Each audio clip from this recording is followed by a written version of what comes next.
In rural Georgia stands a monument that includes what some call the 10 Commandments of the New Age. This is SkyWatch TV News for Monday, September 14th, 2015. I'm Derek Gilbert. In studio is the founder of Adellum Films and the writer and director of a new film, a documentary called Dark Clouds Over Elberton, the true story of the Georgia Guidestones. We welcome Chris Pinto to the program. Chris, welcome. Hey, Derek. Good to be here. You and our friend Dr. Future, Dr. Michael Bennett, collaborated on this documentary about the Georgia Guidestones. Maybe not as well known to our audience as some other, say, more nefarious or notorious conspiracies, as it were. Well, what is it about the Georgia Guidestones that drew you and Dr. Bennett to make this film? Well, the mystery of the Guidestones, I've known about it since probably about 2003, 2004, when I first heard about it from Dr. Stan Monteith, and did a little bit of coverage. I went there and visited the Stones and did some filming and included a short sequence in one of my films, Megiddo 2, The New Age, as part of kind of showing the New Age movement and different aspects of it, which involve environmentalism and then population control. My interest in it has also been in terms of prophecy in the book of Revelation. When we're reading about the calamities that come upon the earth, at one point it talks about how the blood is shed from the winepress of the wrath of God up to the horse's bridle and so on.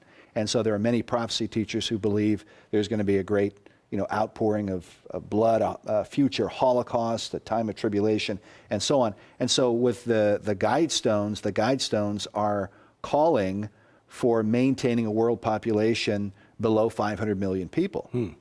And with about 7 billion people on the planet, that would mean many people would have to die. Could it somehow or other be pointing toward the fulfillment of certain prophecies in the Bible? So that was my interest in it as a Christian. And we talk about that in the film. But then when we moved our little ministry from Los Angeles to Nashville, Tennessee, that's when I met Dr. Mike Bennett.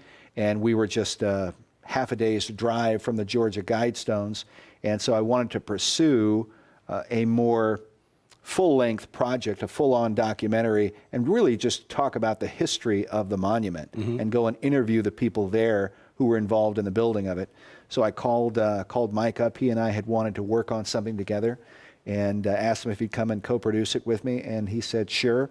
And so we went to Elberton and began this great detective story. And the takeaway is that in the course of examining and exploring the history of the Georgia Guidestones, you discovered the identity, the first people, as far as I know, who've actually figured out and identified the mysterious R.C. Christian, who was the man responsible for going into Elberton, Georgia, and commissioning this monument. Right. Back in 1979, this mysterious stranger shows up. He goes to this granite company, because Elberton, Georgia is known as the granite capital of the world. And he talks to a man named Joe Fendley. He introduces himself as R.C. Christian, but admits that that is not his real name. It's a pseudonym. And so Mr. Fendley is very skeptical about him and whether or not, this guy's a kook, as he said. He didn't know. But the man said he wanted to build this large granite monument that was going to provide guidance for mankind.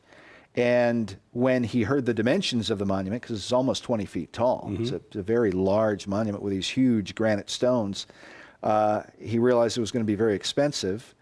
So he wasn't sure he could trust him, but he sent him over to the local bank to talk to a man named Wyatt Martin. And he said, okay, if you can set this thing up with Mr. Martin, then we'll move forward on the project.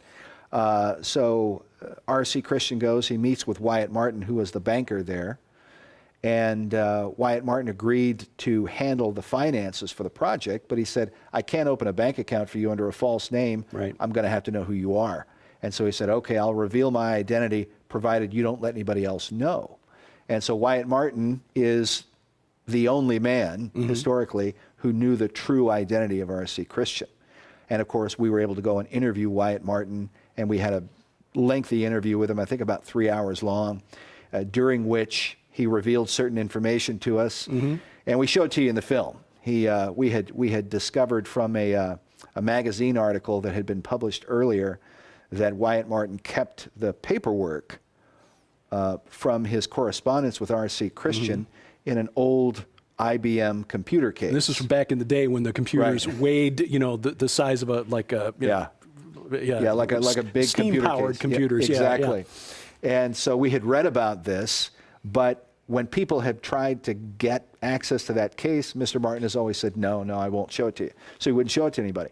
Well, we go there and we talked to Wyatt Martin, Mike and I, and got along very well with him. And turns out he was a Christian man.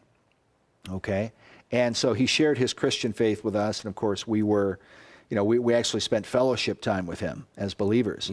And he was not shy about sharing his faith at all. In fact, that comes out in the film. But at one point, we did ask him if he still had the IBM computer case. He said that he did, and he eventually agreed to show it to us. So he takes us out. We show you in the film. We go out the back door and go out to his shed in the backyard, and he let us see his IBM computer case. Then Dr. Future, Mike Bennett, talks him into opening it up and showing us some of the paperwork there. And while he's showing us the paperwork and reading from the letters of R.C. Christian, this kind of thing, we were able to gather clues that we put together in the film. And while he didn't tell us who R.C. Christian was, we conducted our own investigation, and that's how we discovered who R.C. Christian is.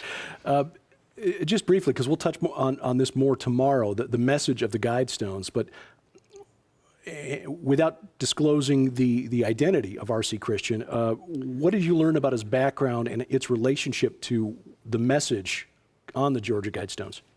Well, his background, he clearly had an interest in eugenics. And one of the things that comes out, because we went and interviewed people who knew him in his hometown, and one of the things that they revealed to us was that he was a friend of Dr. William Shockley. Okay, Dr. Shockley, who was very much into eugenics and the idea of population control and this kind of thing. Then you have the book that was published by R.C. Christian under the name Robert Christian about 5 years after the monument was completed.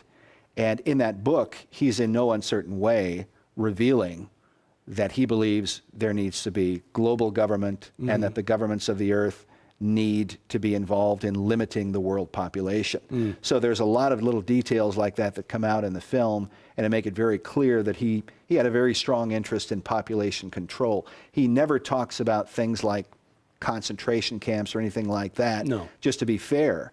But he does talk about measures like they employ in China with a one-child family and that kind of thing, and then having by law certain penalties for people who have more than one child and so on.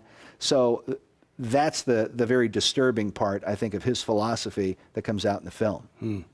Dark Clouds Over Elberton, The True Story of the Georgia Guidestones is a new documentary film from Adullam Films. Chris Pinto, Dr. Michael Bennett, the producers of the film.